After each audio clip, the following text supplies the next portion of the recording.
Bem-vindos ao Proteja Talks. Estamos comemorando 20 anos do Sistema Nacional de Unidades de Conservação e tivemos muitos talks incríveis aqui essa semana toda. Hoje a gente vai chegar com a cereja no bolo, porque a gente vai falar da importância das unidades de conservação numa época em que vivemos uma urgência climática, uma emergência dessa transformação do clima que está acontecendo, e mais do que nunca, as unidades de conservação se tornam algo extremamente importante e relevante. A gente está querendo convidar vocês, porque amanhã e depois ainda tem mais atividades. Hoje a gente vai terminar os nossos webinars aqui às 5 da tarde, mas eu queria te lembrar que amanhã, dia 17 de outubro, sábado, às 15 horas, você vai poder participar da sala de cinema. Você pode ver Noronha Submerso, que será seguido de debate. No domingo, a gente também vai ter um webinar, mas vai ser Natureza, Infância, Saúde e Arte. Sobre voluntariado, gente, uma estratégia de conservação da natureza e aproximação com a sociedade. Os dois vão começar 3 da tarde, 15 horas, tá? E isso vai encerrar o nosso evento com o projeto Pé no Parque, que vai ser iniciado 16h30 no domingo, e aí a gente vai fechar a nossa programação. Se você quiser ter mais detalhes da programação, ou mesmo assistir as coisas que já aconteceram, você sempre pode entrar no site www.protejatalks.org. Estamos entrando no 4º dia do Proteja Talks, e hoje a gente vai falar de unidades de conservação e emergência climática. Então, com muito orgulho, eu recebo aqui o Paulo Moutinho e o Mauro Lúcio. O Paulo é pesquisador, ele é do IPAM, o Mauro Lúcio é pecuarista. A gente também tem como convidada a Tatinha Alves, que é da Apanhadora de Sementes Vivas, mas a Tatinha está tendo problemas com a internet.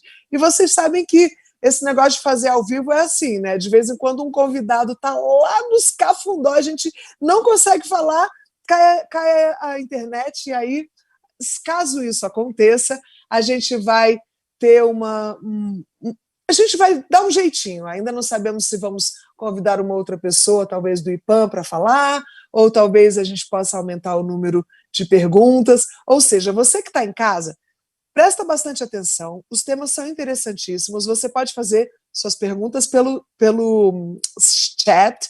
A Silvia vai estar respondendo, a Silvia e a Anne vão estar respondendo para você todas as suas perguntas pelo chat, e no final eu vou selecionar uma única pergunta de cada um de vocês para o Mauro e uma para o Paulo, tá bom? E caso a Tatinha consiga entrar, a gente vai fazer também uma pergunta para ela.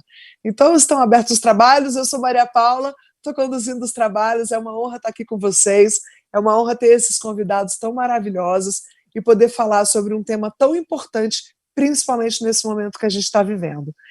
O Proteja Talks aconteceu ano passado ao vivo, esse ano a gente está tivemos que inovar, né? Botamos virtual, porque é a forma que a gente encontrou para não deixar de falar sobre as coisas importantes, mesmo com esses cuidados, respeitando o distanciamento social.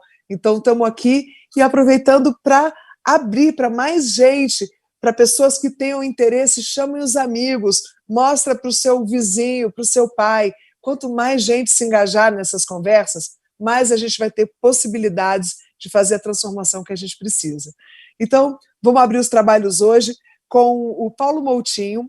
Ele trabalha na Amazônia há mais de 25 anos. Ele estuda as causas do desmatamento na Amazônia e suas consequências sobre a biodiversidade.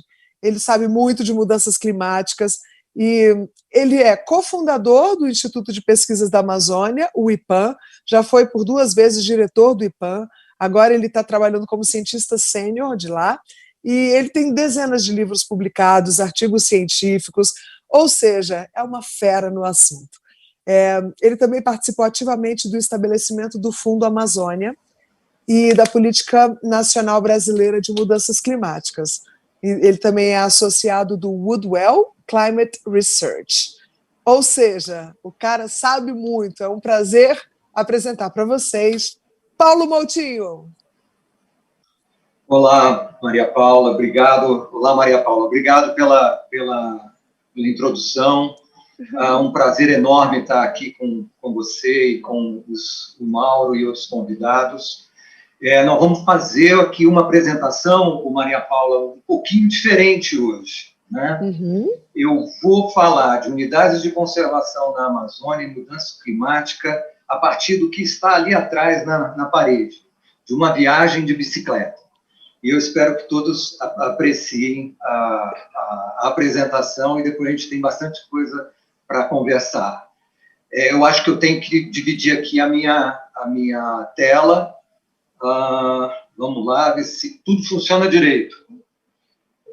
Então, a ideia aqui, Maria Paula, amigos que nos escutam, Mauro, é falar um pouco da Amazônia sobre duas rodas e usar esse projeto que nós tivemos no IPAM com outro parceiro chamado Spread Positivity, que é uma instituição nos Estados Unidos, e trazer um olhar diferente a partir de uma viagem de bicicleta na Transamazônica, no trecho não asfaltado. Vamos ver aqui.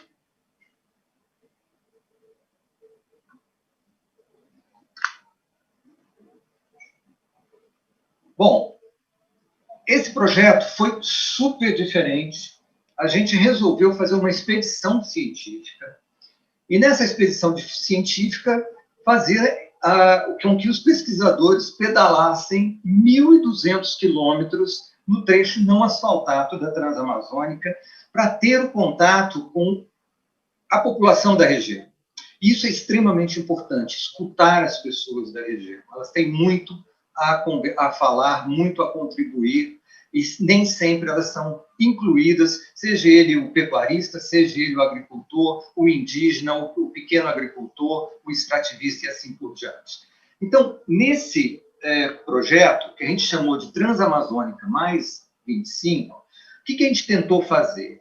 Usar as bicicletas e essa viagem, que foi toda filmada, a gente ainda está buscando um apoio para um documentário, que deve sair, espero que em breve, disseminar informação, Maria Paula, simples, escutando as pessoas e trazendo as bicicletas como o meio de unir o mundo urbano com o mundo rural.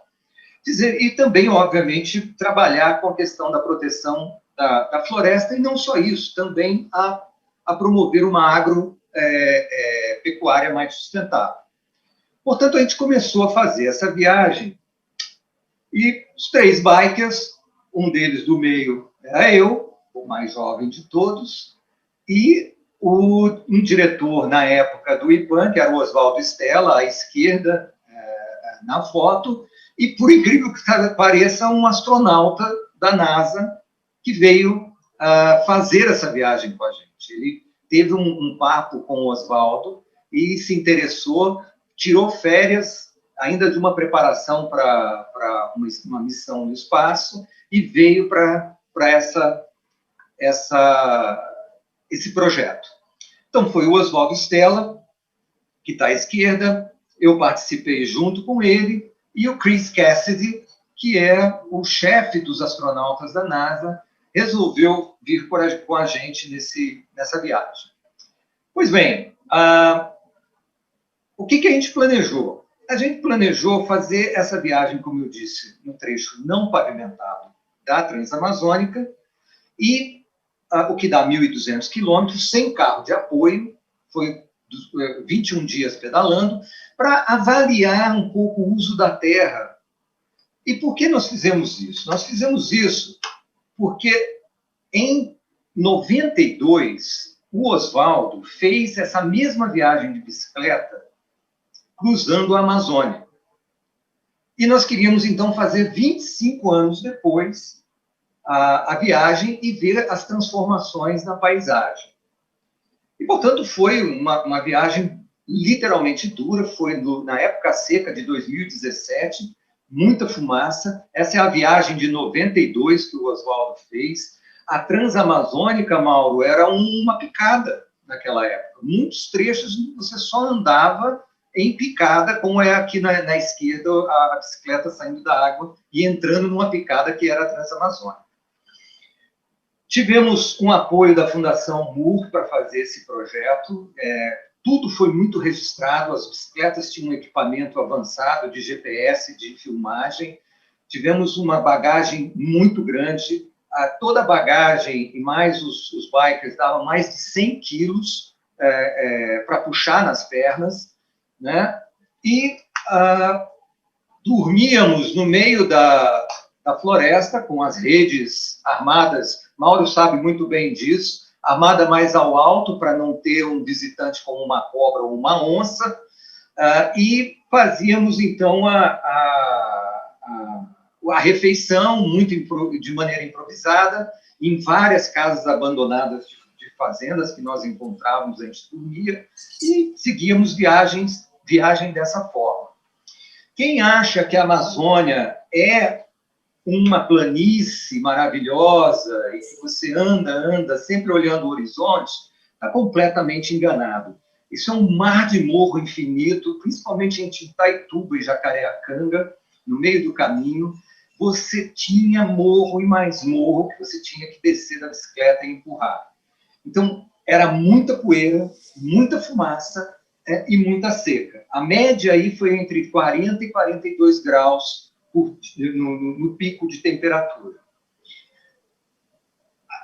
A gente maravilhosa que existe na região é impressionante. Só quando você está de bicicleta e vai interagindo. Nós encontramos pessoas e pegamos relatos dos desafios que elas enfrentam na região e do papel que elas veem na floresta e nas atividades delas, né? A pessoa que está na foto acima é o João, que vinha pedalando, é um biólogo francês, ele estava pedalando a 6.000 quilômetros e ia pedalar mais 4.000. Então, vinha do Rio de Janeiro. E foi um aprendizado muito grande com pequenos produtores, nas escolas com as crianças. Isso foi acumulando um monte de informação.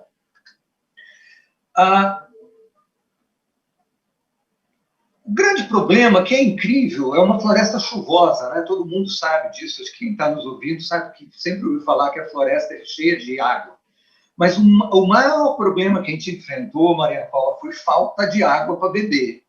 Por que isso? Porque só tínhamos água limpa quando tínhamos unidades de conservação, ou terra indígena, ou áreas protegidas, parques nacionais, florestas nacionais e assim por diante.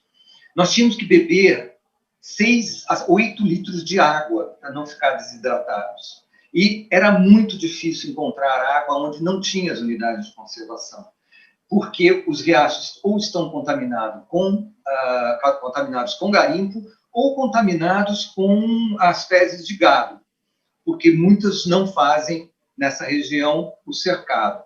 Portanto, foi um desafio grande. O outro problema foi, como era uma época seca, foi a fumaça de incêndios. Nós sofremos muito em 2017, quem estava na região lembra. E o que mais me impressionou, a gente está vendo na televisão o fogo, a seca, mas nessa viagem o que me impressionou foi isso que nós estamos vendo na apresentação, uma castanheira queimando por dentro numa área que foi toda queimada, uma área recém-desmatada com parte de pasto. Eu nunca tinha visto um negócio desse, e castanheira que é uma árvore protegida por lei, como todos nós sabemos. Essa árvore ficou queimando durante horas e horas, nós fomos embora, seguimos em frente, e ela continuou queimando. Desmatamento, seca e fogo é uma coisa que está intimamente ligado. E liga-se também com a mudança climática global, que está trazendo cada vez mais seca prolongada para a região. Portanto, há essa ligação entre fogo, desmatamento e mudança climática global, e isso está muito intrincado. Fogo na Amazônia é um problema sério agora. Em 2019, tivemos mais de 4 milhões de pessoas expostas à fumaça numa qualidade do ar, que é pior do que a qualidade do ar no pior dia no centro de São Paulo, para vocês terem uma ideia. E as pessoas respirando isso durante dias. Essa combinação, então, de mudanças climáticas mudança climática global e desmatamento, ela leva a uma Amazônia mais seca e cada vez mais quente e mais inflamável. E um prejuízo enorme para quem está querendo produzir na região. E aí vem a conclusão, depois de 21 dias. Infelizmente, há 25 anos atrás, nós tínhamos o que nós temos agora de uso principal da terra, que é o garimpo ilegal, que está espalhado, né? Esse garimpo, você nota que ele é ativo por essas caminhonetes cheias de tubo e por um monte de bares com, ao invés de ter carros estacionados, são aviões, pequenos aviões. Entre Itaituba e Jacareacanga tem 11 mil garimpos ilegais dentro da floresta. O gado é um outro problema quando ele é especialmente utilizado para grilar terra. Esse é um problema que o Mauro conhece muito bem. Se usa o gado para derrubar a área pública, para dizer que está produzindo, e o pecuarista honesto acaba levando a pecha de vilão nesse processo. Então, nós vimos muito gado em área grilada, e, por outro lado, tem muito pecuarista tentando sobreviver sem apoio ao longo da Transamazônica. O outro problema é a extração de madeira. Foi muito interessante ver esse cowboy aqui, abrindo o espaço para as bicicletas passarem no meio do gado, porque tinha o medo do gado se assustar e debandar e pisotear a gente, mas deu tudo certo, a gente atravessou. O que nós tínhamos muito também nessa região, já próximo de Humaitá, no Amazonas, era exploração madeireira, e vimos muita exploração ilegal de madeira dentro de unidades de conservação em terra indígena. Esse é um problema bastante grande, e a fiscalização e o cumprimento do Código Florestal não está acontecendo nessas áreas. Essa foi uma área que a gente filmou com o drone que a gente levou, para que a gente tivesse um modo de denunciar essa exploração. É uma área dentro da floresta dos Mundurucus sendo derrubada. Pois bem, o que está acontecendo, então, é essa combinação de desmatamento e mudança do clima está levando a uma mudança na Amazônia que faz as pessoas perderem os direitos fundamentais que elas têm. Sejam elas indígenas, pequenos produtores, grandes produtores. Isso pode levar a uma segurança alimentar. A floresta é uma grande bomba de chuva. Sem a floresta, parte da agropecuária brasileira que está na região pode ter problemas sérios de produtividade e que levar até a segurança nacional. Nós temos uma grande área na Amazônia já preservada. Aqui o que está em vermelho nesse mapa é a área já desmatada, que vem crescendo nos últimos anos, como a gente sabe. O que está mais em verde escuro são as áreas indígenas, e verde claro as áreas de conservação de diferentes categorias. Amarelo são os assentamentos. Bom, existe uma grande área marrom aqui, que são as áreas públicas, de florestas públicas não destinadas, que estão sofrendo grilagem muito forte. E é isso que nós temos de reserva para aumentar a nossa capacidade de bombear água para o agronegócio brasileiro, destinando essas áreas grandes em marrom como áreas de conservação ou de produção sustentável. Então, fica um desafio muito grande da gente manter esse corredor de umidade que é a Amazônia, com os tais rios voadores funcionando. Com o aumento do desmatamento mais recente, é muito preocupante se nós vamos conseguir fazer essa conservação e permanecer com essa conservação nas próximas décadas. Bom, o Chris está lá no espaço agora, ele está na estação orbital, tem tirado foto e mandado para a gente o WhatsApp. Nós falamos durante a viagem com a tripulação, por telefone de satélite, com a tripulação da estação espacial, que está aí, e ele relata esse monte de focos de incêndio que ele vê cada vez que ele passa sobre a região. e ele fica extremamente emocionado e chateado com isso, porque ele vê o quão frágil é o planeta e o quão frágil é a região e quanto a gente está cuidando pouco.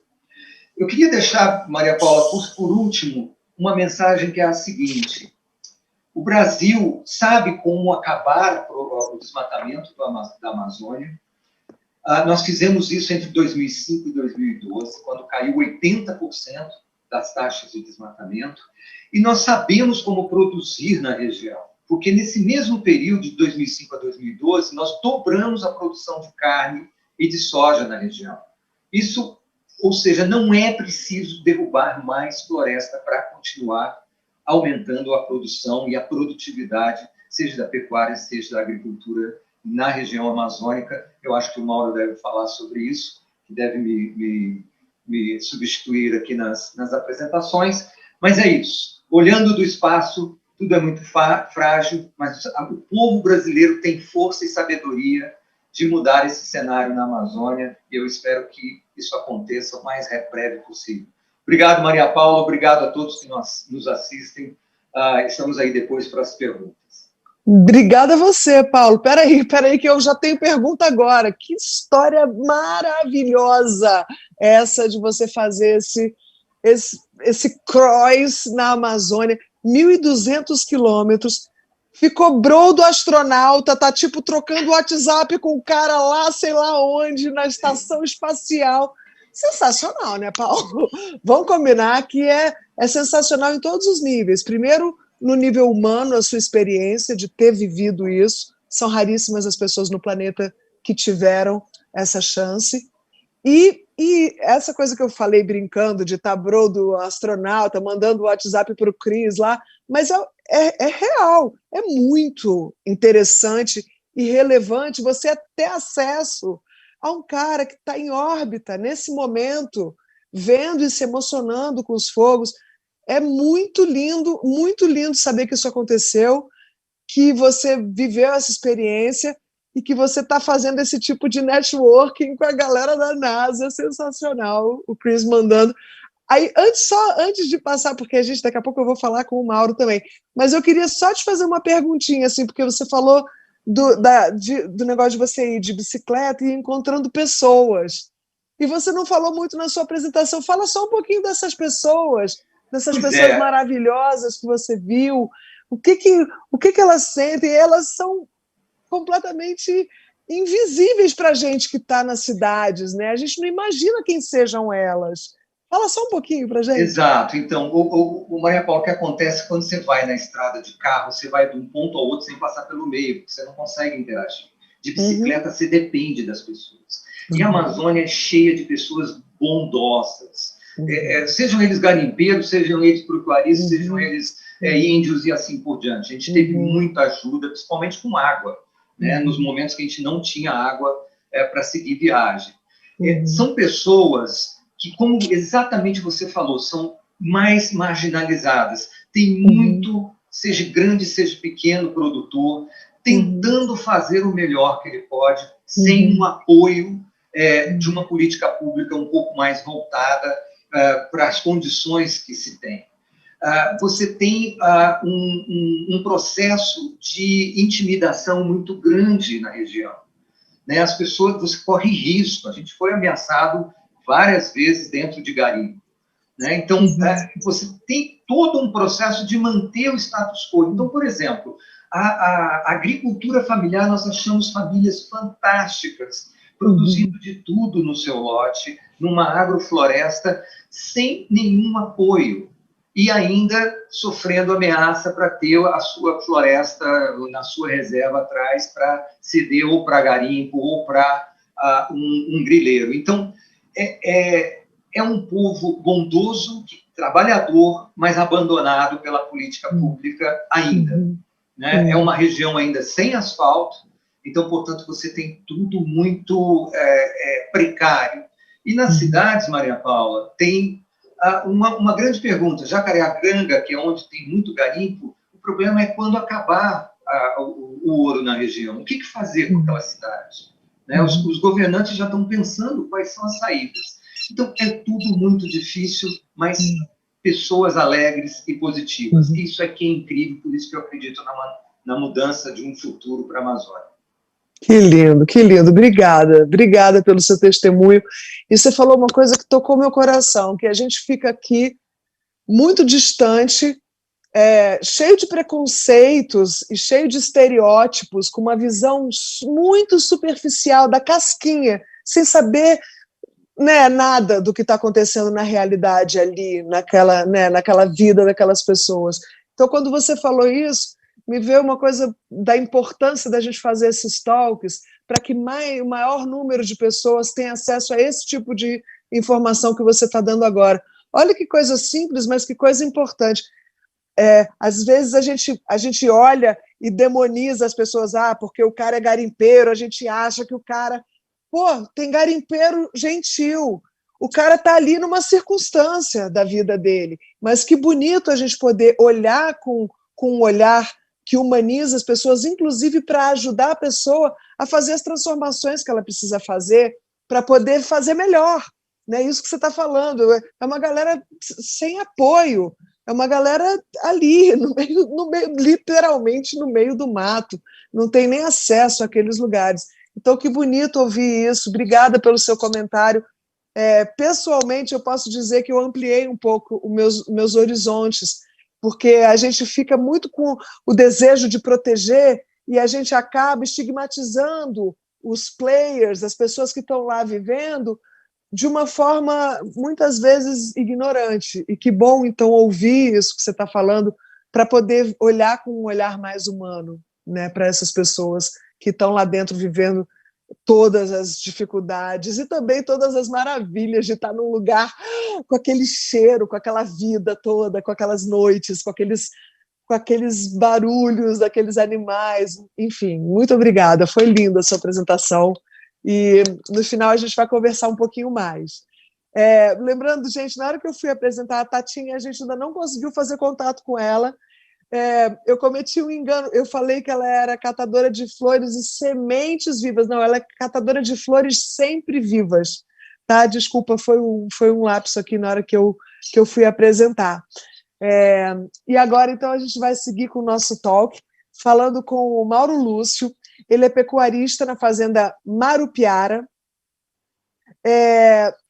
Essa fazenda dele fica lá no Pará, num lugar que chama Paragominas. Ele já está há 38 anos trabalhando com pecuária lá, sendo que nos últimos 12 anos ele executa uma pecuária produtiva com base em tecnologia e ciência, e ele é uma referência em pecuária sustentável. Ele representou a pecuária brasileira na Cúpula das Nações Unidas sobre o Desenvolvimento Sustentável, na Rio+20, e, além disso, ele já recebeu um monte de prêmios de sustentabilidade. Ele é um cara respeitado, porque ele faz um trabalho muito bonito na fazenda Marupiara. Foi a primeira fazenda ouro no programa Boas Práticas Agropecuárias, BPA, de Empresas Brasileiras de Pesquisa Agropecuária, da Embrapa. Ou seja, é uma pessoa que sabe como fazer. E é um prazer recebê-lo aqui com vocês, Mauro Lúcio. Boa tarde.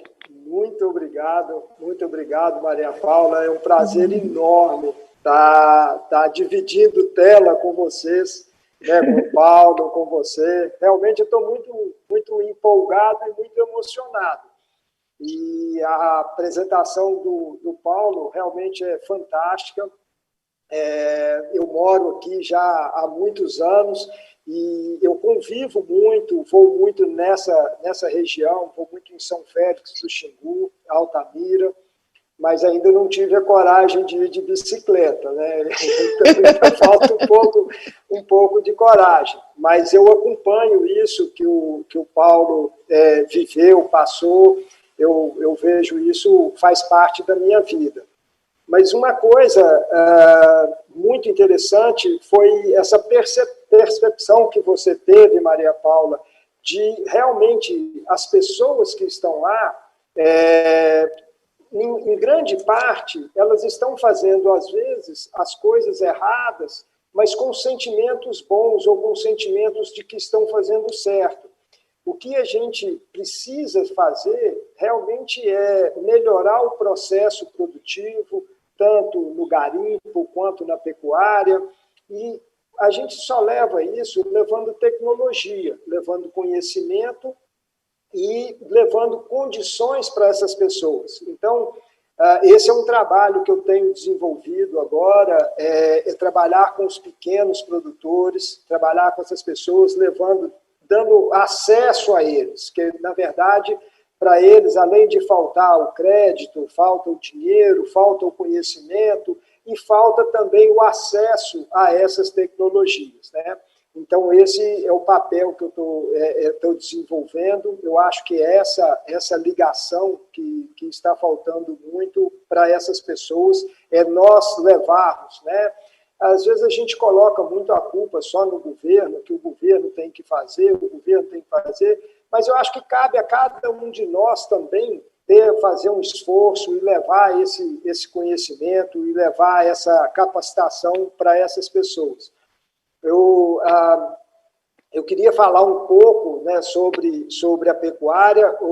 No final da fala do Paulo, ele fala sobre acabar com o desmatamento, e a maneira que tem para acabar com esse desmatamento é aumentando a produtividade, melhorando o processo produtivo, e é sobre isso que eu queria falar, mostrar, na minha visão e no trabalho, nos estudos que eu venho fazendo, é que realmente a gente não precisa de fazer desmatamento para poder aumentar a renda, para poder aumentar a produtividade, para poder ter emprego, porque hoje o que a gente vê as pessoas falam que a questão ambiental engessa o país, né? Engessa a Amazônia, e isso não é uma verdade. O que engessa o futuro, o crescimento, é a falta de conhecimento, o baixo uso de tecnologia, a baixa produtividade. Então, isso sim é que engessa o futuro, que engessa o crescimento e a geração de emprego e renda. Então, eu vou dividir a tela só para poder passar, porque é uma apresentação que tem números, só para poder chegar nesse resultado que eu quero mostrar para vocês. Então, eu vou dividir a tela aqui para a gente conseguir fazer essa apresentação. Deixa eu ver onde está.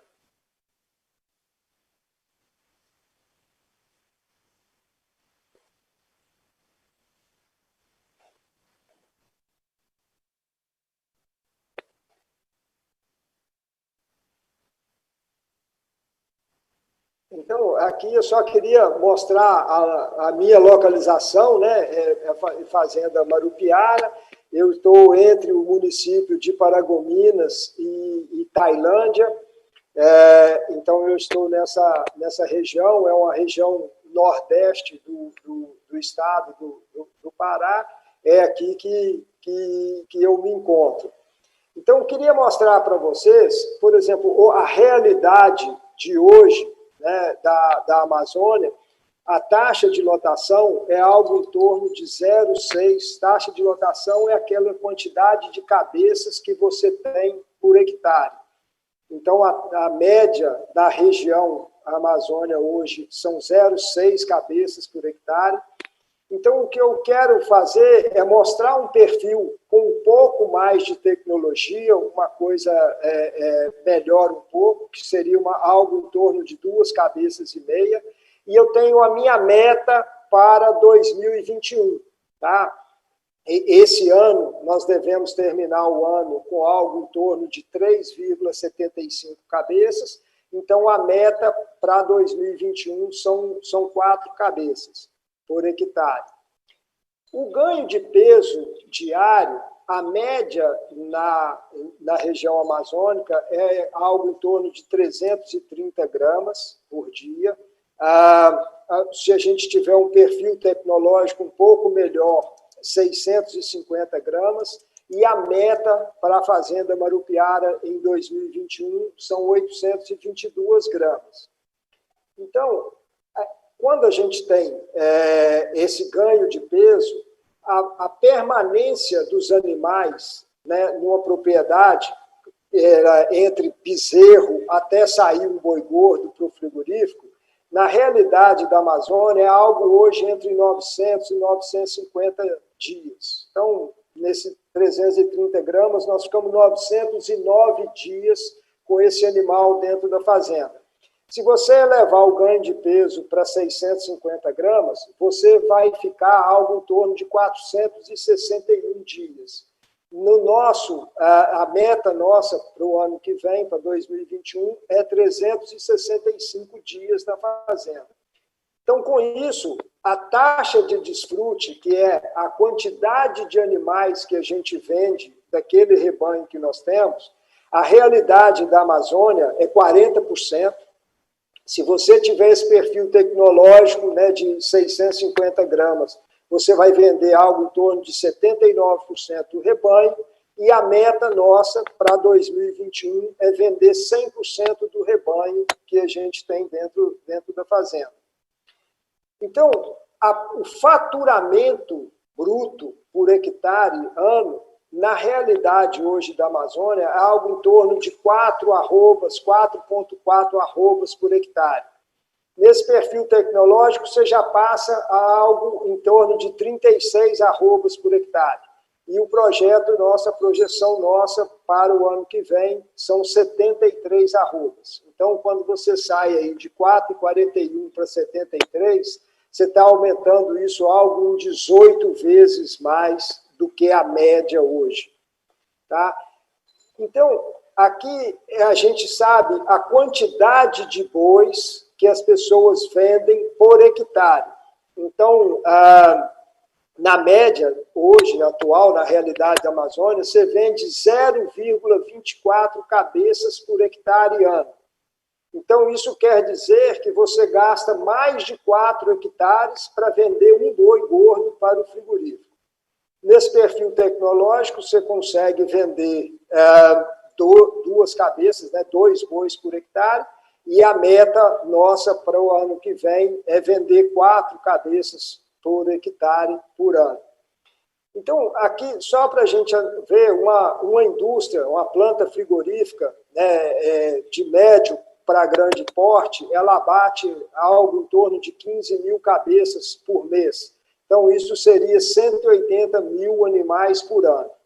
Então, essa planta, na realidade hoje da Amazônia, ela precisa de 750 mil hectares trabalhando para ela poder abater os 180 mil animais. Se você melhorar com aquele perfil tecnológico que a gente vem mostrando ao longo dessa apresentação, você vai precisar de 90 mil hectares.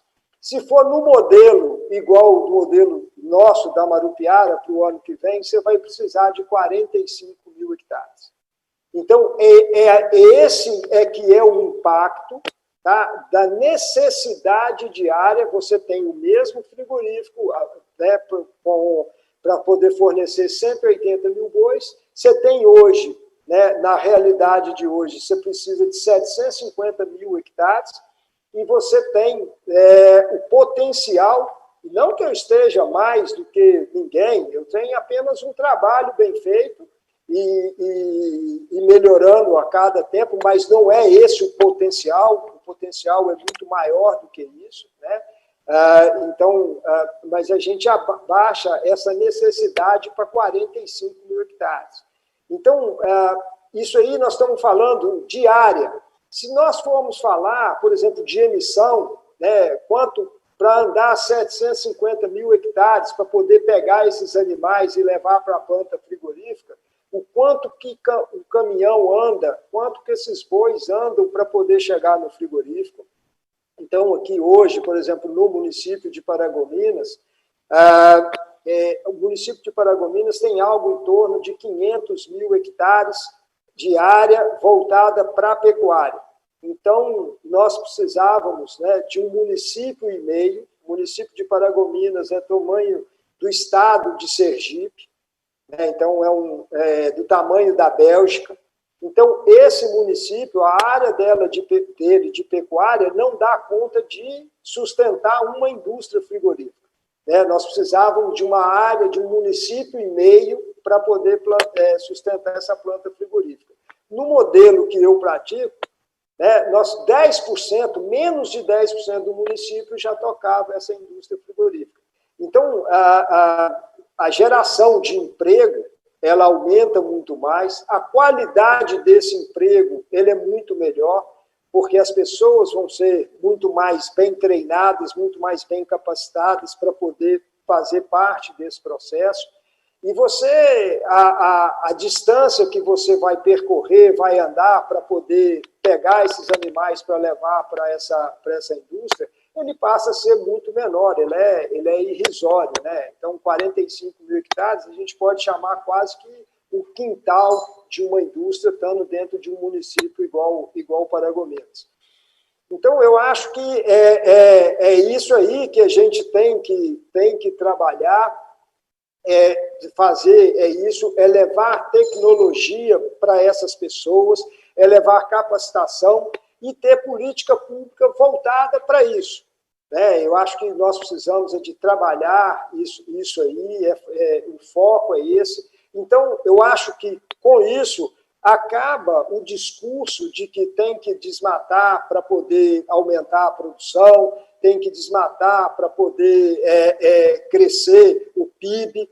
Então, nessa condição que nós temos hoje, nessa média aí que foi mostrado para a pecuária, eu acredito que se nós desmatássemos todo o estado do Pará, nós acabaríamos ficando mais pobres do que nós somos hoje, porque você teria que ter um aumento muito maior de infraestrutura, de estradas, de energia, de coisa, e que para produzir um PIB, me desculpe a expressão, mas de merda, né? É um PIB muito, muito pequeno.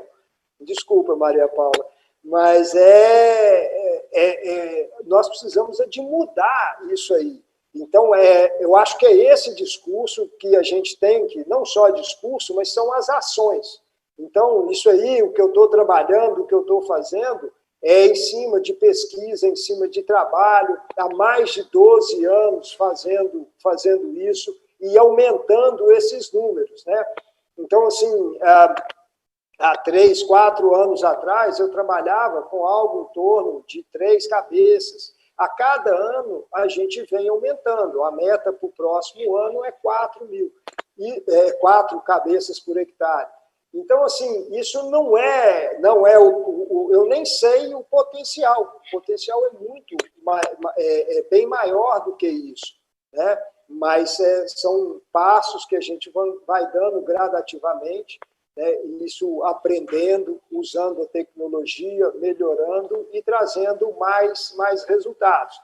A apresentação ficaria muito, muito longa, mas é interessante quando você parte, porque a proporção do lucro é mais ou menos a mesma proporção do faturamento.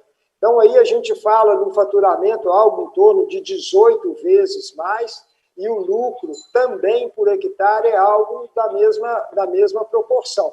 Então, algo em torno de 15 a 16 vezes maior o lucro que você tem nesse modelo de produção quando você começa a aumentar muito a produtividade. Eu não vou me alongar mais, eu vou ficar aqui à disposição para poder, se tiver perguntas, para poder a gente discutir mais sobre esse assunto. Muito obrigado, foi um prazer enorme poder participar com vocês. Muito obrigado pelo convite. A gente que te agradece, Mauro, é muito bom ver isso, ver o quanto a tecnologia, e não só a tecnologia, né, mas a força da consciência de alguém que escolhe fazer diferente, de alguém que se prepara para isso, de alguém, né, que enfrenta as dificuldades, mas que consegue ter o resultado que você consegue, e não é à toa que você tem esse respeito todo nacionalmente e internacionalmente. É um prazer ter você aqui com a gente. Daqui a pouco eu vou ter pergunta para você também. Agora, eu iria chamar... Obrigada a você. Eu iria chamar a Tatinha, mas a gente não está conseguindo. Tatinha está incomunicável. Então, a gente vai chamar a Anne. A Anne, ela é uma grande pesquisadora. Ela trabalha no IPAM, ela já rodou o mundo, ela já fez coisas incríveis. Eu sou uma seguidora da Anne. Assim, sempre que eu quero ver alguma coisa legal que está acontecendo, eu procuro o que ela está fazendo, sobre o que ela está falando. E é uma pessoa muito incrível, então ela vai conversar um pouco aqui com a gente. Ela estava como mediadora respondendo as perguntas do chat, mas como a gente não conseguiu falar com a Tatinha, ela teve a gentileza de aceitar o nosso convite, então a Anne vai estar aqui ao vivo com a gente, e eu já queria começar perguntando para você, Anne, se você pode falar um pouquinho para a gente sobre a criação da Terra do Meio, né? O nosso tema de hoje é essa mudança de clima, né, relacionada às unidades de conservação, e então eu queria já te fazer essa pergunta sobre a criação da Terra do Meio. Bem-vinda, Anne. Boa tarde, pessoal. Para mim é um prazer estar aqui no Proteja Talks de novo. E de verdade, assim, é muito importante que a sociedade brasileira se dê conta do patrimônio que a gente tem, que são as nossas unidades de conservação, né? E esses dias eu fui desafiada para falar sobre o que é a natureza para mim, qual é a minha conexão com a natureza, e o que as unidades de conservação têm a ver com isso, né? E eu acho que é sempre, para mim, minha conexão com a natureza, ela tem a ver com a questão de se sentir parte de um todo, né? E as unidades de conservação do Brasil, elas oferecem isso para a gente, oferecem isso para os brasileiros, né? Sentir parte de uma natureza, sentir parte de várias culturas, né, que são nossas culturas ancestrais. Então, por exemplo, eu mesmo sou paraense, vim de uma família ribeirinha, né, que como tantas outras famílias que moram, né, ao longo dos rios da Amazônia. Então, como eu fui, assim, pego um pouco de surpresa, eu achei que seria interessante dividir com vocês uma história que faz parte da minha vida, né, no IPAM, e a minha vida no ambientalismo enfim, né, no meu trabalho, que foi a criação de participar da criação de um mosaico de unidades de conservação no coração do Pará, né? Achei que seria interessante discutir ou apontar isso com vocês e falar um pouco do que eu vivi ali, né? Então, isso foi no início da década passada, ou seja, no início de 2001, estávamos fazendo um levantamento na região da Terra do Meio, do Pará. Eu não sei se vocês sabem aonde fica, eu tenho até um slide aqui que eu poderia mostrar. Mostra sim, que a gente quer ver. Foi bem interessante. Foi um trabalho feito em parceria com o Instituto Socioambiental, na época. Então, não sei se vocês estão vendo. Estamos, sim. Então, na época, a gente tinha o objetivo de entender, né, o que tinha naquela região da Terra do Meio e realmente capturar um pouco dos anseios da sociedade, daquelas comunidades que viviam ali, se tinham comunidades, se não tinham, qual era a relação. Então, a gente fez uma viagem, mostrando aqui um pouco, né, os caminhos dessa viagem, de alguns dias, né, algumas semanas, nessa região inteira, com um barco que as pessoas usavam para levar gado na época. Então, aí está o barco, e nós passamos dias e dias subindo o rio e conversando com todas as famílias que a gente encontrou no caminho, porque a ideia era justamente identificar aonde tinha população tradicional, né, onde tinha pequenas fazendas, onde tinha, enfim, né, para tentar mapear ali a região e dizer, olha, isso aqui vai ficar melhor como reserva extrativista, como reserva de desenvolvimento sustentável, como parque, como estação ecológica, enfim, né, a gente tinha que... Esse era o nosso, vamos dizer, o nosso trabalho, né, o nosso job, nós fomos contratados para isso. E foi uma experiência muito, como eu posso dizer, muito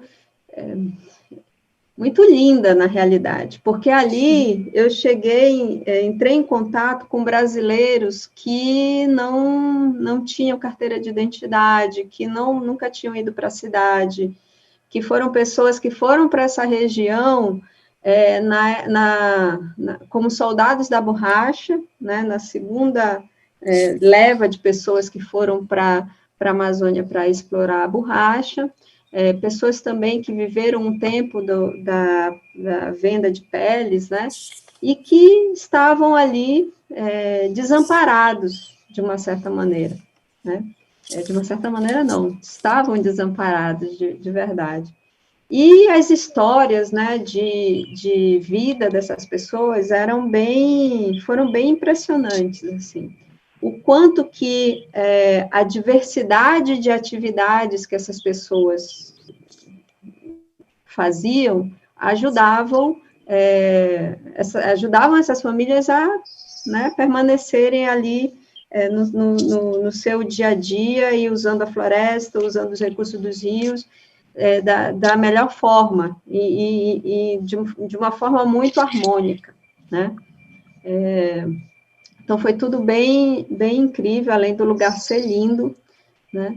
E quando essas áreas viraram unidades de conservação, né, um tempo depois, a gente fez o estudo, propôs o estudo para o Ministério do Meio Ambiente, e aí teve uma concertação, enfim, e algumas dessas áreas viraram RESEX, outras viraram estação ecológica, Flona, enfim, né, era uma área muito grande, e isso possibilitou que algumas dessas áreas, né, essas populações, né, pudessem realmente começar a ter um outro olhar. Então, aí, na realidade, teria que ter alguém do ISA aqui, né, para falar, porque o ISA desenvolve um trabalho belíssimo na Terra do Meio, junto com o Imaflora, né, com o programa Origens Brasil, fazendo a conexão entre compradores de produtos não florestais, não madeireiros. Então, hoje, essa população ela tem uma outra inserção no mercado, né? E eu acho que o que eu queria falar e que eu tenho percebido também, ano passado, a gente fez ano retrasado, na realidade, nós fizemos um outro trabalho para o Ministério do Meio Ambiente sobre as unidades de conservação e de uso sustentável, seus principais desafios, e nós visitamos algumas dessas áreas, né? E ficou muito clara, assim, o quanto que a população, a sociedade brasileira desconhece essa parcela da população amazônica, né, que vive ao longo dos rios e que interage com a floresta e com os rios, né, mas que fica a par da sociedade de uma certa maneira e está sofrendo muitas pressões, né? Então, toda vez que alguém vem e fala dos indígenas e como os indígenas, né, estão sofrendo muita pressão hoje em dia, né, pressão por garimpos ilegais em suas terras, pressão por exploração madeireira ilegal em suas terras, né, invasão de terras, eu sempre penso, imagine o que está acontecendo com os extrativistas, os ribeirinhos, né, que são pouco visibilizados pela sociedade brasileira, né? Então, eu acho assim que essas pessoas são verdadeiros zeladores de um patrimônio, né? Hoje, quando a gente pensa na Amazônia, e a gente divide por categoria fundiária, vamos dizer assim, metade da Amazônia, do bioma Amazônia, né, está em categorias está em áreas protegidas, seja em terras indígenas ou unidades de conservação. Então, uma parte dessas áreas são ocupadas por famílias, comunidades tradicionais, comunidades indígenas, né, que acabam usando o recurso, né, de forma harmônica e acabam sendo zeladores de um patrimônio, que é um patrimônio brasileiro. E por que eu falo isso? Né? Como o Paulo bem colocou, né, a floresta amazônica, ela, de fato, ela não é o pulmão do mundo, ela é o coração do mundo, né? Imagina as árvores, né? As árvores jogando vapor d'água para a atmosfera, né? Pulsando, é como se fosse um coração de verdade, né? Essa liberação de vapor d'água para a atmosfera, que é feita em quantidades gigantescas pelas árvores, né, da floresta amazônica, que são como bombas hidráulicas, né, geram os rios voadores, que vão levar vapor d'água para o sul e sudeste do Brasil, né, acabam por equilibrar o clima do globo, além da gente estocar o carbono, ou seja, a gente está evitando que o carbono que está, vamos dizer, preso ali, né, nos galhos, nos troncos, né, das árvores da Amazônia, estejam no ar, aumentando o cobertor, que é o cobertor que faz com que a gente tenha, né, o cobertor de gases do efeito estufa, que faz com que a gente tenha o aquecimento global, esteja vivendo todos esses processos derivados das mudanças climáticas. Então, a Amazônia ela é vital para o planeta. Ela é vital para os brasileiros, porque, como o Paulo também falou, né, a floresta, ela gera chuva, né, ela faz com que e a agricultura brasileira precisa de chuva, as cidades da Amazônia, né, precisam de chuva, então precisam que a água continue abundante na região.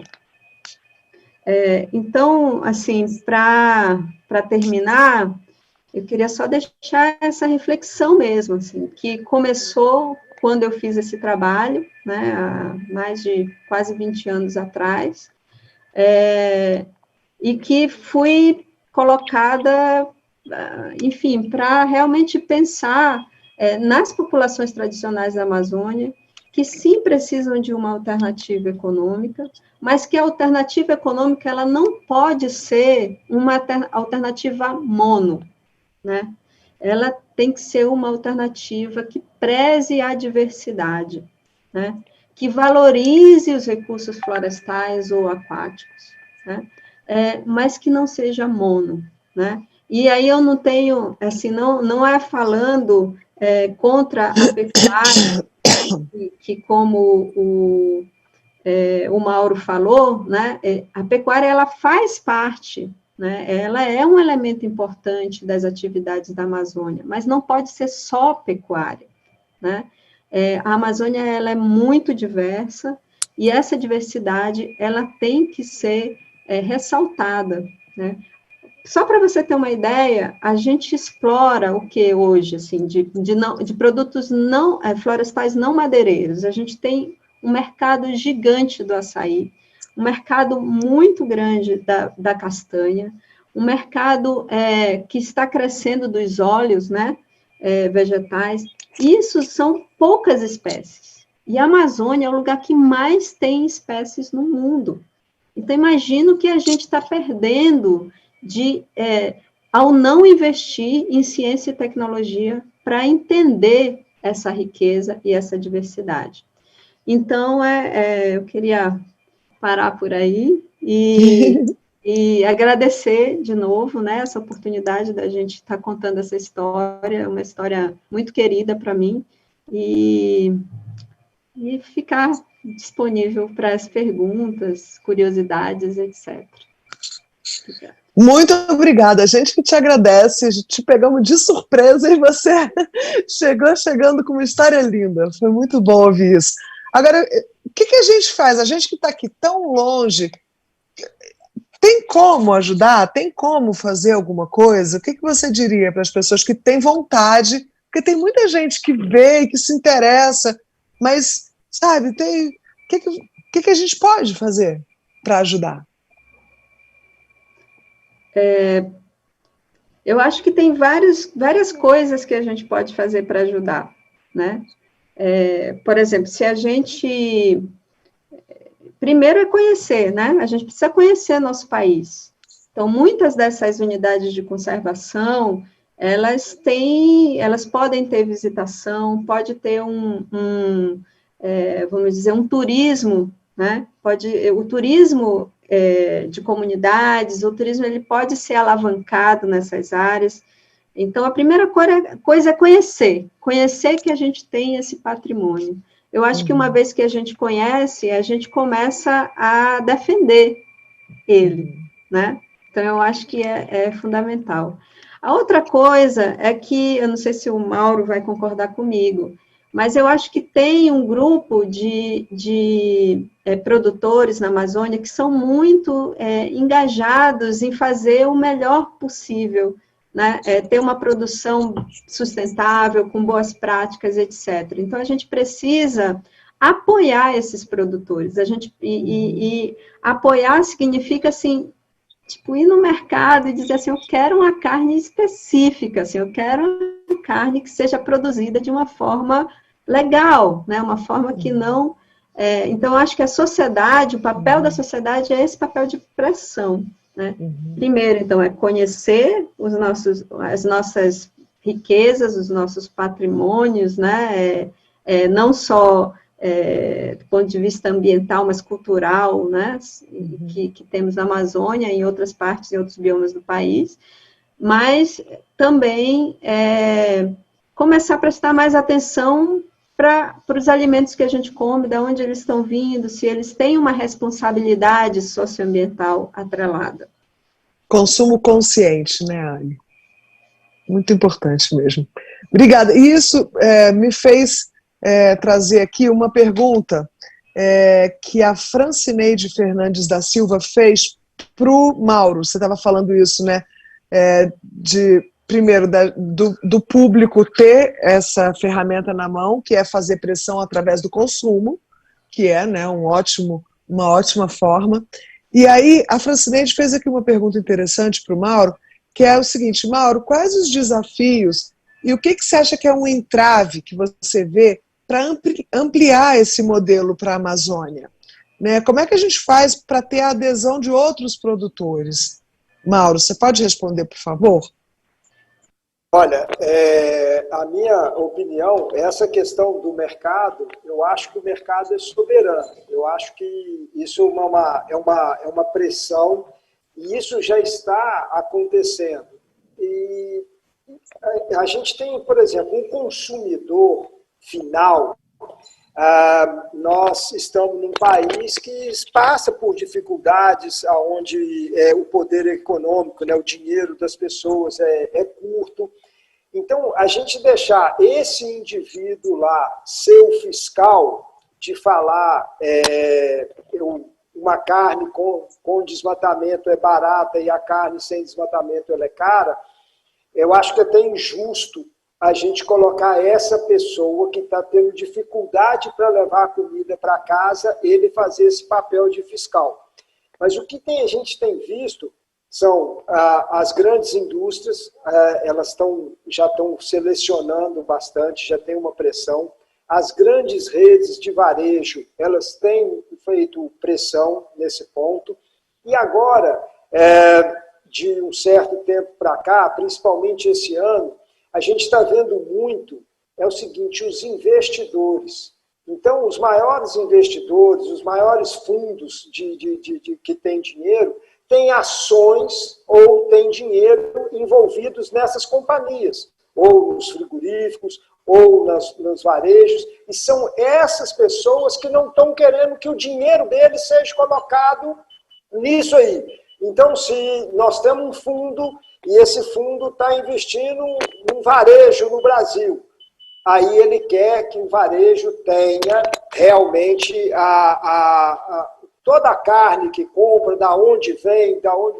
Então, esse pessoal tem um poder muito maior, tá? O controle deles, porque é no dinheiro, é na veia. Eu acho que isso é muito mais eficiente e até muito mais certo do que você pegar um pobre de um consumidor para ele fazer aquele julgamento lá na prateleira, né, na gôndola lá. Então, mas eu acho que isso está acontecendo.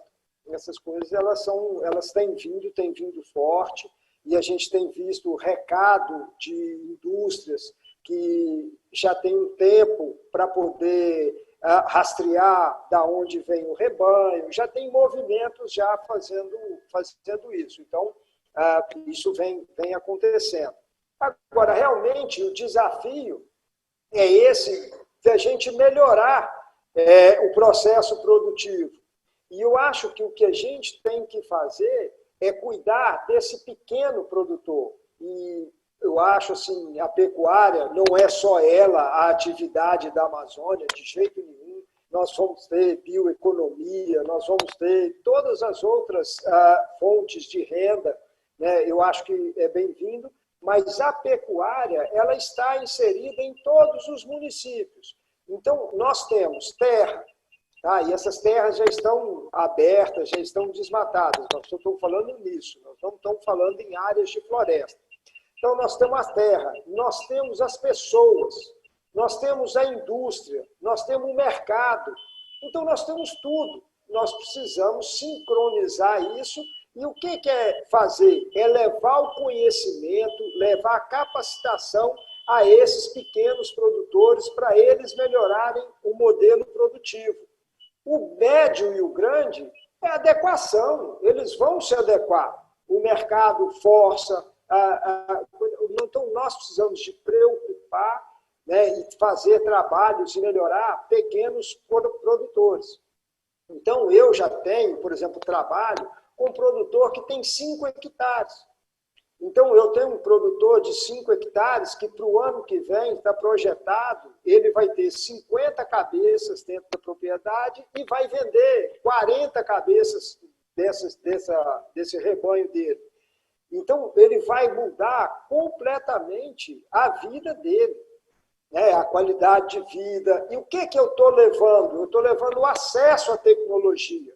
Eu estou capacitando, treinando, levando tecnologias para ele e condições dele acessar essa tecnologia. Então, eu acho que é isso que a gente tem que fazer, tem que difundir, crescer isso, para que a gente melhore. Nós vamos respeitar o meio ambiente, trabalhar respeitando isso, nós vamos levar a qualidade de vida para essas pessoas, nós vamos elevar o PIB do Estado. Então, aí você elevando esse PIB, você consegue fazer com que o Estado também consiga investir em comunidades, investir em novos projetos, investir em novas coisas. E um negócio muito interessante que eu acho, por exemplo, vocês falaram, a Anne falou do açaí, da castanha. Nós temos um trabalho de recuperação de APPs e enriquecimento de reserva legal, trabalhando com essências madeireiras, essências frutíferas e medicinais, que é muito bom. Você consegue produzir, você consegue ter faturamento numa área que é para preservar. Então, e assim, a Amazônia, e eu falo muito aqui do Pará, a aptidão para fruta, para madeira, para essências medicinais, ela é fantástica. Ela tem uma aptidão para isso. Agora, o que nós precisamos de saber é que o que veio para cá? Aqui é uma região extremamente rica em recursos naturais. Então, o que veio para cá foram só atividades com viés extrativista, muito fortes. Então, o que nós precisamos hoje é mudar esses processos. Então, se você tem uma atividade madeireira, Você pode continuar, desde que você produza a sua matéria-prima. Você não fica só dependendo da extração, né? Então, você tem que começar a produzir sua matéria-prima. Então, nós temos condições de produzir frutas e coisas dentro das florestas, melhorando as condições das nossas florestas e produzir frutos. Ter empresas, né, para poder produzir açaí, que tem um mercado enorme. O que nós estávamos era acostumado que a natureza dava tudo para nós. Então, hoje, nós precisamos de conciliar isso, de levar esse conhecimento e levar essa condição para essas pessoas. Então, eu acho que esse trabalho, nós temos uma condição aqui, não só de pecuária, mas nós temos várias, essa diversificação, ela precisa ser feita, ela precisa ser feita a diversificação com produção e conservação. Então, nós temos aptidão para isso, nós temos área, nós temos tudo. Então, nós precisamos trabalhar e fazer isso. E eu, sinceramente, eu sou muito otimista nesse sentido, porque está nas nossas mãos. Isso eu acho que somos nós que devemos fazer. É lógico que todo ser humano, quando você tira ele da zona de conforto, a primeira coisa é reclamar, é achar ruim. Isso é a mesma coisa quando você está acordando de manhã cedo. Enquanto você não dá um pulo e realmente fala, não, eu vou fazer, aquela preguiça, aquele sentimento de preguiça, de querer ficar mais na cama, é isso que nós estamos tendo agora. Mas eu acho que tem que ter a pressão ela faz parte para poder a gente melhorar, a gente evoluir. Eu acho que é isso aí que nós temos caminho, nós temos saída. Então, esse é que é o mais importante. Obrigada, Mauro. E olha, saiba que a sua história também é esse saculejo aí nos outros produtores, né? Você é uma inspiração. Então, antes de eu passar para as considerações finais, eu ainda tenho mais uma pergunta para o Paulo e uma pergunta para a Anne, e aí depois a gente vai fazer a rodada final das considerações. Paulo, a sua pergunta vem da Maria Gláucia Mitrô, e ela faz a seguinte pergunta: esse tipo de turismo de aventura pode representar uma boa fonte de renda para as unidades de conservação? Por que essa atividade não tem sido desenvolvida? Eu acho que todo mundo ficou morrendo de vontade de sair de bike por uma aventura como essa. O que você acha, Paulo?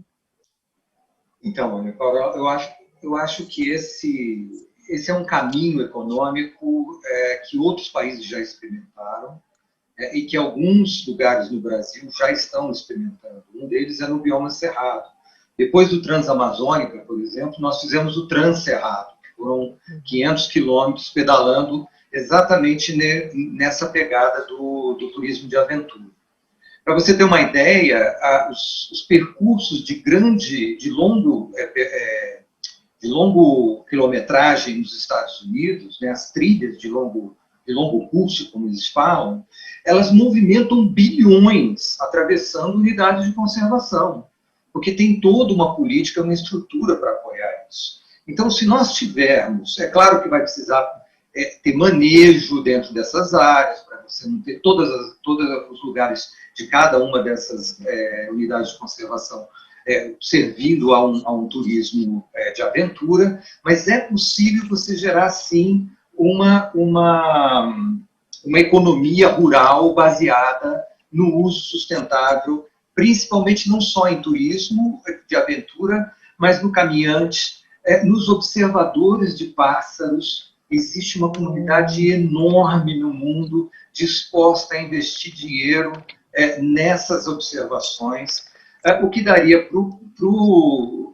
no campo, para o produtor rural, por exemplo, alternativa se ele tem uma área de floresta para fazer isso. Então, só não se faz porque não tem uma política estruturada para isso, assim como não tem uma política para uma série de outras coisas que resultariam, inclusive, em redução de desmatamento, como é a intensificação da pecuária, uma política mais de apoio para liberar áreas já abertas, por exemplo, para a agricultura. Mas é possível, os Estados Unidos, na Califórnia, é um dos grandes exemplos disso. É possível e precisamos fazer isso logo, porque Pô, na França a galera vai e faz, vendo ali aquelas plantações, né, bonitas, em Provence, na Califórnia a galera faz nos parques. Caraca, a gente tem a floresta amazônica, não tem nada mais top que isso no planeta. Como é que, né? Como é que a gente faz para realmente virar? Porque você tem toda a razão, isso é um mercado que movimenta bilhões e é muito lindo. E eu acho que é assim também que as pessoas vão. A Anne falou uma coisa, né? Primeiro conhecer para querer proteger. Então, isso trazer de uma forma bem feita esse tipo de turismo de gente que está preparado para apreciar. Nossa, gente que quer observar passarinho, esse tipo de gente é bem-vindo ali. É claro que, né, abrir para o turismo geral não seria uma opção, mas fazer bem feito, eu acho que pode ser realmente maravilhoso e a gente pode chegar num patamar aí mundial inalcançável para o resto, porque não tem para ninguém. A coisa mais linda do mundo está aqui com a gente. Obrigada, Paulo. Daqui a pouco eu vou pedir suas considerações finais. E agora eu tenho a última pergunta para a Anne, que bom, Anne Alencar é uma especialista do IPAM, Instituto de Pesquisas da Amazônia, e hoje o nosso tema é mudanças climáticas. Então, a última pergunta é, Anne, o que você acha que as mudanças climáticas vão ter de impacto real na vida dessas pessoas maravilhosas que você, que o Paulo cruzaram, que o Mauro também cruza aí nessas andanças de vocês, na população que vive dentro, no que tem de seres humanos ali vivendo dentro da Amazônia? Como é que você vê esse impacto das mudanças climáticas ali? Então, Maria Paula, assim, infelizmente, a gente estava falando do papel das unidades de conservação, das terras indígenas, né, para, por exemplo, conservar a floresta e prover serviços ecossistêmicos importantes, né, não só para, enfim, para eles mesmos, mas como para agricultura, para as cidades, né, mas, infelizmente, essas pessoas que estão ali como guardiões, como zeladores, são aqueles também que estão sofrendo mais os impactos das mudanças climáticas, né? Como que as mudanças climáticas têm afetado, principalmente, a vida dessas pessoas, né? Principalmente porque, devido às mudanças climáticas, temos passado por eventos eventos climáticos extremos, né? Sejam eles de seca, né? Ou sejam eles de chuva exacerbada, enfim, né? Quando a gente fala de população tradicional da Amazônia, quando a gente fala de população indígena da Amazônia, a gente está falando também de uma forma de se relacionar com a natureza, né? Que vem de muitos anos, de observação de muitos anos. Então, eles sabem quando plantar, eles sabem quando até queimar, né? Precisa queimar uma área, eles sabem quando fazer isso. Enfim, esses indicadores que eles usam para, quando é que eu vou queimar, quando é que eu vou plantar, quando é que eu vou comer quando é que aquela fonte de proteína vai estar disponível, né? Em que época do ano?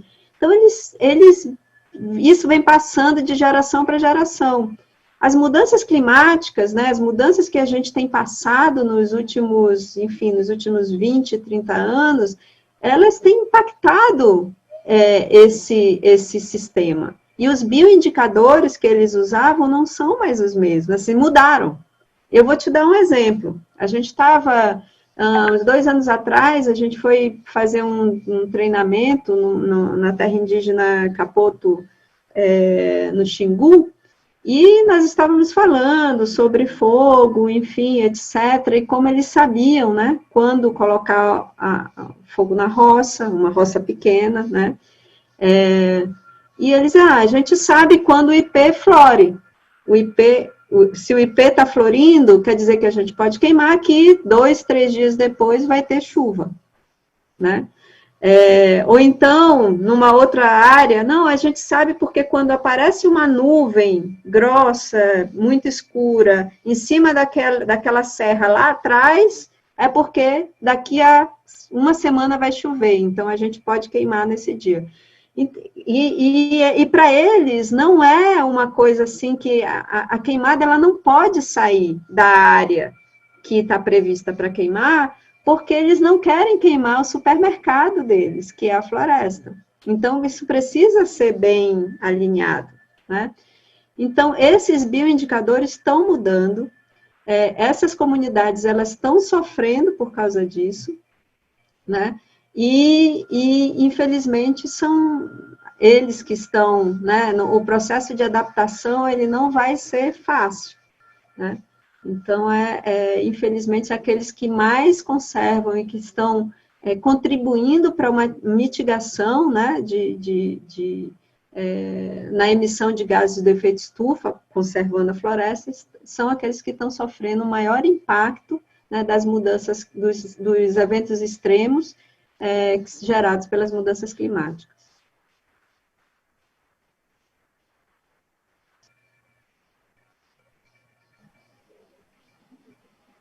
Desculpa, eu estava muda. Obrigada, gente.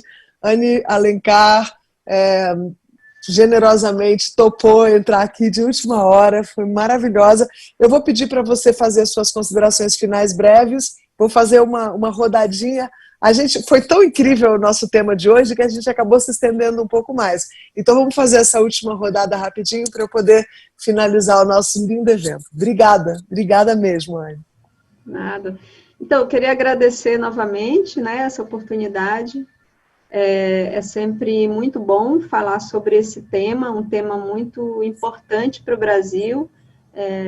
Novamente, reforçar a necessidade de cada brasileiro conhecer esse patrimônio, que são as nossas unidades de conservação, os nossos parques, as nossas reservas ecológicas, né, as nossas reservas extrativistas e as populações que moram nessas áreas, né, com seus costumes, as suas comidas, enfim, né, o seu artesanato.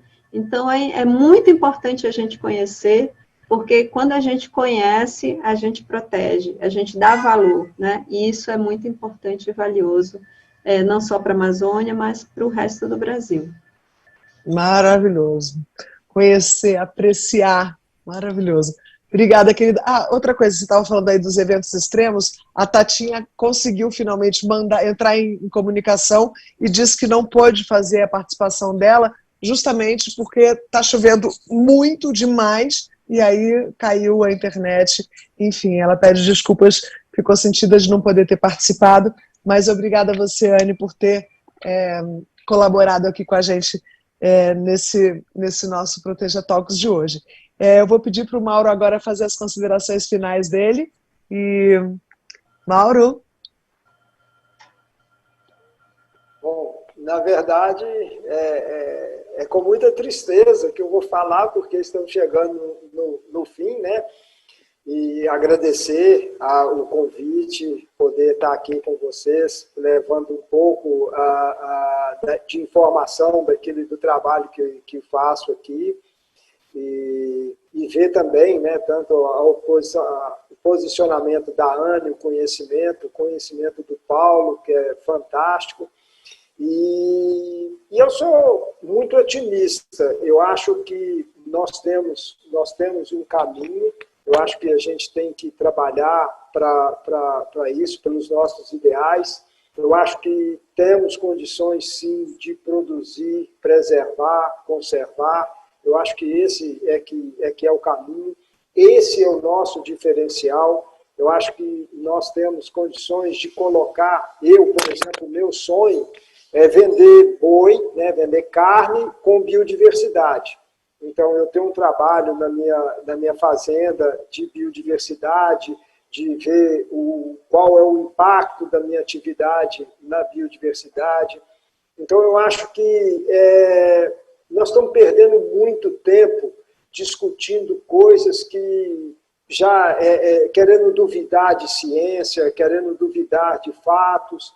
Então, eu acho que em vez de a gente estar queimando energia com isso, nós deveríamos estar focados em melhoramento de processo, né? O que eu chamo é melhorar e produzir mais, conservar, preservar. Então, eu acho que nós temos esse espaço, Nós temos isso aí que é fantástico.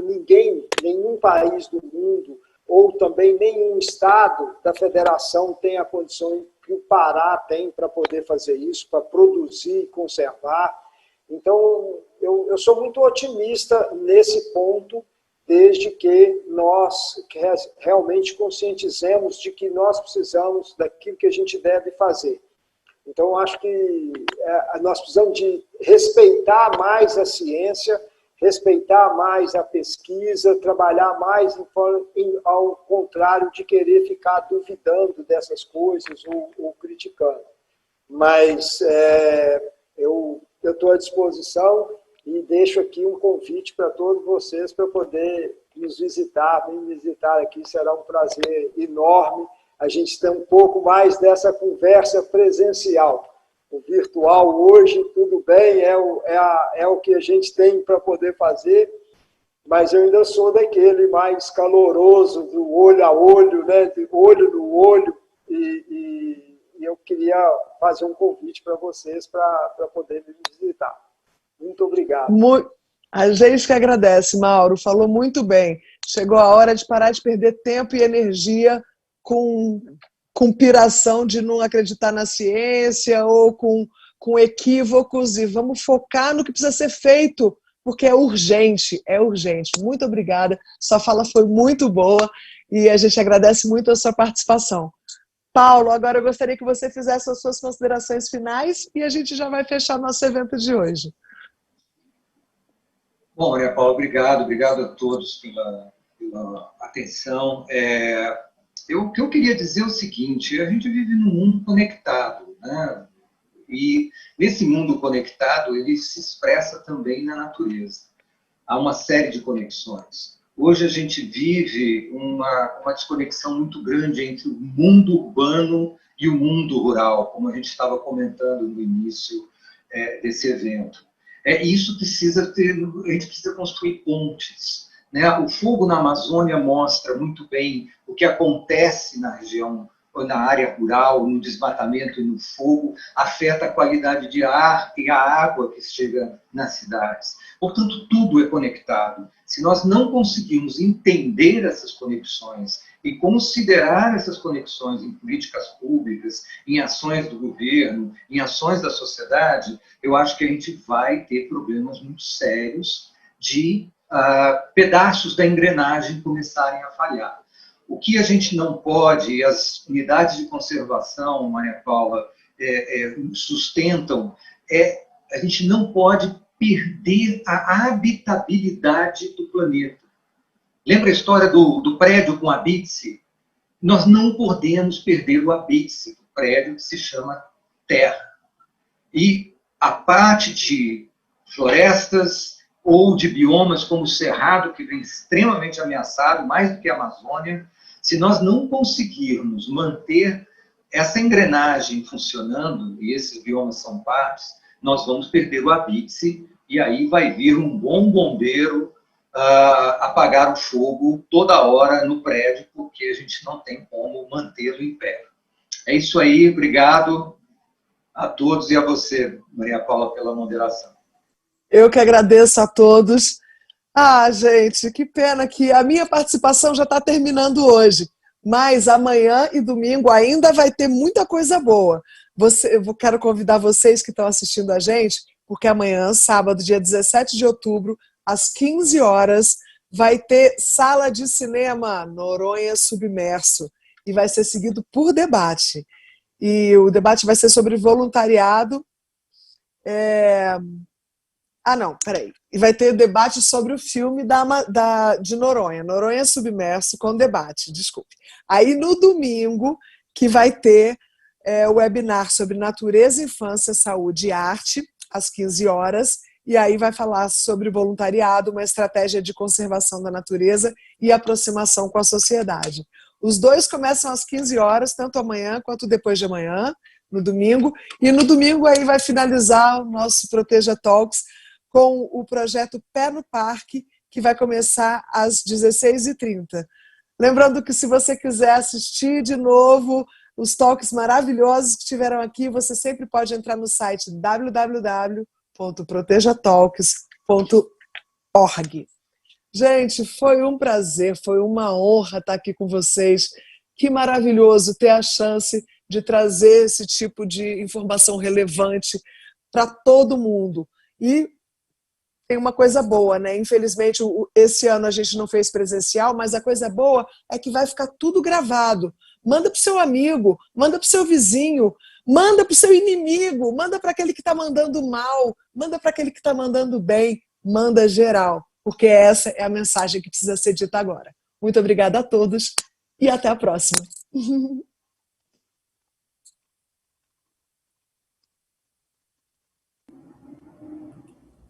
Parabéns, pessoal.